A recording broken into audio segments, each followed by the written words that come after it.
Captain Marcus Chen felt his biometric readings spike as he stared at the classified data streaming across his neural interface. Heart rate, 140 beats per minute. Cortisol levels, critical. Adrenaline, flooding his enhanced bloodstream like liquid fire. After 15 years as humanity's representative to the Galactic Council, he had thought himself beyond surprise. He had been catastrophically wrong.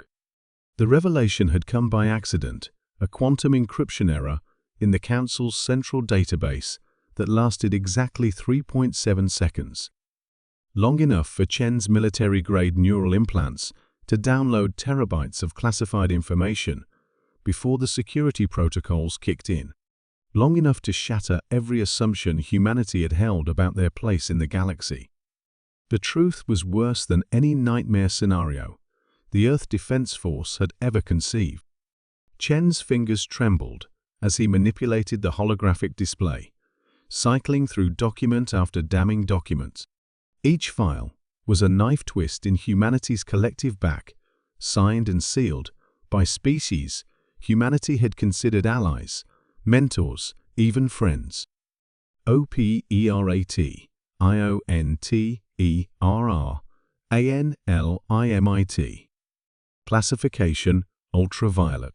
Signatories: all Council members except Terra. The first document outlined humanity's containment protocol. For 2 centuries, since first contact, the Council had been systematically sabotaging human technological development. The fusion drives that kept failing during tests, deliberate quantum interference from Centauri listening posts. The faster-than-light experiments that always resulted in catastrophic dimensional tears Council agents introducing unstable exotic matter into Earth's research facilities. Humanity had been caged, kept as pets in a solar system-sized terrarium.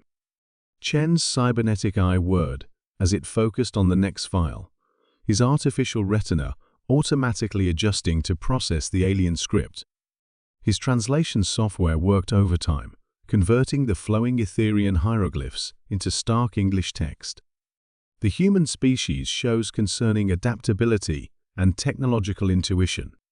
Their pattern recognition capabilities exceed those of the Cytherian collective, while their individual creativity rivals that of the vegan philosophers. Most troubling is their capacity for rapid cultural evolution and warfare adaptation. The assessment continued for pages, dissecting humanity like a laboratory specimen.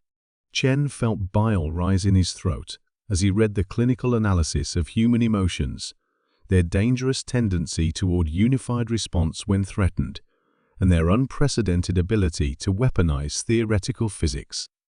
But it was the final section that made his enhanced cardiovascular system redline with rage. RECOMMENDATION continue limitation protocols indefinitely. Under no circumstances should humans be allowed to develop quantum consciousness transfer, dimensional manipulation, or stellar engineering capabilities. Species shows 97.3% probability of galactic destabilization if allowed unrestricted technological development. Chen's neural implant chimed with an incoming priority transmission from Earth. The familiar face of Admiral Sarah Rodriguez materialized in his visual cortex, her expression grim. "Marcus, we've got a problem. 3 of our deep space monitoring stations just went dark simultaneously. The quantum signatures suggest Council intervention, but that's impossible according to the Tau Ceti Accords." "Admiral," Chen interrupted, his voice deadly calm. "I need you to patch me through to the Emergency Defense Network. Full authorization. And get me a direct line to every human colony ship, research station, and military installation in known space."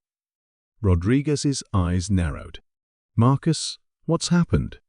Chen began uploading the stolen files to her neural buffer. "We've been played, Sarah. For 200 years, we've been living in a zoo." As the data transfer completed, Chen watched Rodriguez's face cycle through the same emotions he had experienced: confusion, disbelief, and finally, a cold fury that matched his own. "Those bastards," she whispered. "They've been holding us back deliberately. The failed experiments, the technical difficulties, the missing research teams." Her voice hardened. How many human lives lost because of their interference? Chen was already moving, his enhanced legs carrying him through the Council's pristine corridors with inhuman speed. His destination, the Central Communications Array, the heart of the Council's galactic network. "Admiral, I need you to activate the Prometheus Protocol," he said, his breath steady despite his pace. Rodriguez's face paled. "Marcus, that's a declaration of war against the entire galactic community." "Are you sure?" "They made this choice 2 centuries ago," Chen replied, reaching the massive blast doors of the communications center. His cybernetic arm interfaced directly with the security system, bypassing locks that should have taken hours to crack. They wanted to see what happens when humanity gets angry. Now they get their wish. The doors hissed open, revealing a chamber filled with quantum transmission equipment that could reach every corner of known space. Chen stepped inside, his neural implants already interfacing with the alien technology. Across the galaxy, on 1,000 human worlds and stations, emergency klaxons began to wail.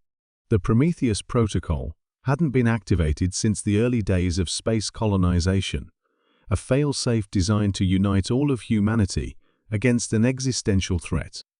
Chen's voice, amplified by quantum transmitters and broadcast simultaneously to every human settlement in the galaxy, carried a message that would reshape the cosmic balance of power.